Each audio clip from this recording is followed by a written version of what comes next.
Green leaf international school and college কর্তৃক আয়োজিত চতুর্থ এবং পঞ্চম শ্রেণীর ছেলেমেয়েদের নিয়ে একটি সুন্দর কর্মশালা।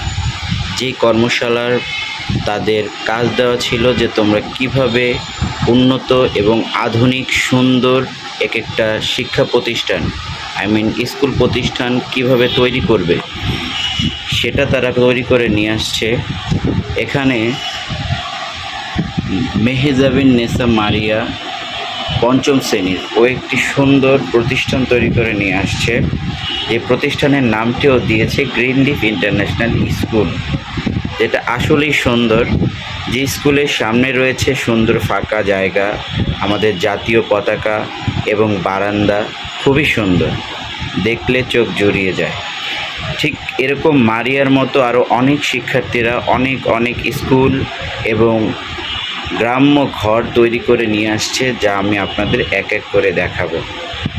আপনারা আমার সাথেই থাকুন, দেখতে থাকুন কি সুন্দর মনোরম পরিবেশে শিক্ষা প্রতিষ্ঠান তৈরি করা যায়, এর উদাহরণ ওরা দিয়ে গেছে এক এক করে। যেমন এখানে রয়েছে আরেকটি স্কুল পঞ্চম শ্রেণীর মিফতাহুল জান্নাতের, ওর স্কুলটাও খুবই সুন্দর এবং বৃহৎ খেলার মাঠ, খুবই সুন্দর দেখতে।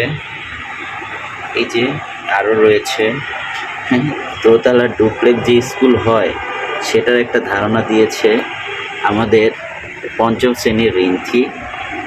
আরও রয়েছে রাইসা, তারপরে রয়েছে আলভি, তারপরে আরও অনেক স্টুডেন্ট, আব্দুর রহমান, যারা কিনা অনেক সুন্দর সুন্দর প্রতিষ্ঠান তৈরি করে নিয়ে আসছে, যেটা দেখতেছি আর আমাদের চোখ জুড়িয়ে যাচ্ছে, খুবই সুন্দর। এই যে চতুর্থ শ্রেণীর ওয়াদুদ ইসলাম সিয়াম একটি কুড়ে ঘর তৈরি করে নিয়ে আসছে, একদম বাঁশ চাটাইয়ের মতো দেখতে, খুবই সুন্দর। এটা দেখলেই চোখ জুড়িয়ে যায়। আসলে ছোট ছোট সোনামণিদের যদি আমরা এইভাবে কাজকর্মের মধ্যে ব্যস্ত রাখি, তাহলে ওরা কিন্তু মোবাইলে আসক্ত হবে না। আর যদি আমরা এইভাবে কাজকর্ম না দিতে পারি, এইভাবে ওদের বিভিন্ন কাজে ব্যস্ত না রাখতে পারি, তাহলে ওরা ধীরে ধীরে মোবাইলে আসক্ত হবে, ডিভাইসে আসক্ত হবে, যা কিনা ওদের জন্য ঝুঁকির কারণ। আর যদি আমরা প্রতিনিয়ত ওদের বিভিন্ন ধরনের ভিন্ন ধর্মী কাজকর্ম দিয়ে ওদের ব্যস্ত রাখতে পারি, তাহলে ওরা কখনোই ডিভাইসে আসক্ত হবে না।